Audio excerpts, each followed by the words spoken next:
Welcome back. This is Focus on Africa. I'm Audrey Brown, and it's approaching 17:33 GMT on this Friday. We're going to go to Cameroon now, where relatives of 12 people detained in connection with protests in the two English-speaking regions of the country are worried about their fate. The last they were heard from was when a video was released online in early August showing them in what appeared to be an underground prison. Protests began in November 2016 when Anglophone teachers and lawyers in the northwest and the southeast went on strike. They said English-speaking citizens are marginalized in the bilingual country and demanded reforms. But secessionist groups soon joined the movement, and their calls for full independence for the English-speaking zones derailed dialogue and helped spur a government crackdown. Randy Josa sent us this report from the capital, Yaoundé. 5 of the dozen bunker detainees, as they are now being referred to, have been abruptly moved to the Yaoundé-Kondenge maximum security prison. But life apparently became rougher for all the 12 detainees soon after they shocked the world through a video they smuggled out depicting their conditions in a dark, filthy cell. Family members say they were thoroughly punished with beatings that nearly turned them into pulp. People who managed to see the detainees say some of them, especially Patrick Ndango, who commented in the video, is still in agony from the beatings. They have since been on hunger strike. Some family members had persuaded them to take syrups, but the gendarmes are now ironically enforcing the hunger strike by turning away a family member who brought milk for them. They mocked us, saying hunger strike is hunger strike.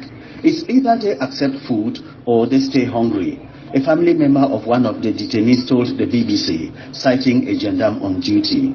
This cheerful 40-year-old man fears for his brother. The way he's living, I'm even afraid that that boy can even die there because there are mosquitoes. When you go to look for him, we find out that even the heat that is even out of the cell, you standing outside, you cannot even resist it. So it's very difficult. I don't really know what to do. I'm begging if there is somebody who can at least do something. We need to know what terrorists have really done to deserve all this. Because when you look him physically, they don't even shave. They make a hunger strike for more than 2 weeks. They have not eaten. If you see terrorists, you will not even think that he may even resist even again for 2 days. So it's just by the grace of God that that boy is even alive. He is sick. Physically, you will see that this boy needs some medical attention. Having a lawyer, you have to pay for a lawyer. And financially, the family is broke. The government has not reacted to the very embarrassing video that has amplified the poor treatment of detainees in the country. Communications Minister Issa Chiroma Bakari has not returned calls from the BBC requesting comments on the matter. The chairman of the state-run National Commission on Human Rights and Freedoms, Dr. Temuta Banda, told the BBC he has seen the video and is setting up a commission to step in.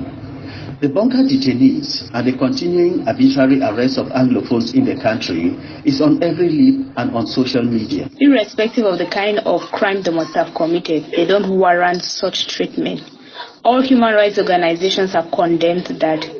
The silence of the government is simple. They are guilty. Who knows, there could be others in worse situations than these that we have seen on the video. But honestly, I'm disappointed in my country. I pray for a change. I think it is more of a genocide. I cannot imagine that fellow human beings are doing this to their brothers. If the head of state, President Paul Biya, is really the father of the nation as people have been claiming, then this is the time for him to show up. But I think it is too late for him because what is happening in Cameroon, especially in the northwest and southwest, is a disgrace to humanity. A serious abuse on human rights.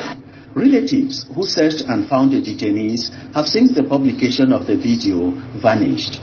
They stopped coming to the gendarmerie headquarters, fearing they would also be arrested, as has happened to others who visit detained relatives in towns like Bamenda.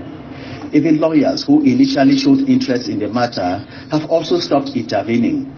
Many of their Anglophone colleagues have since escaped into exile, following a crackdown on southern Cameroonian lawyers striking for over 9 months now. Randy Josa reporting from Yaoundé in Cameroon. We've made repeated attempts to get a response from the Cameroonian government.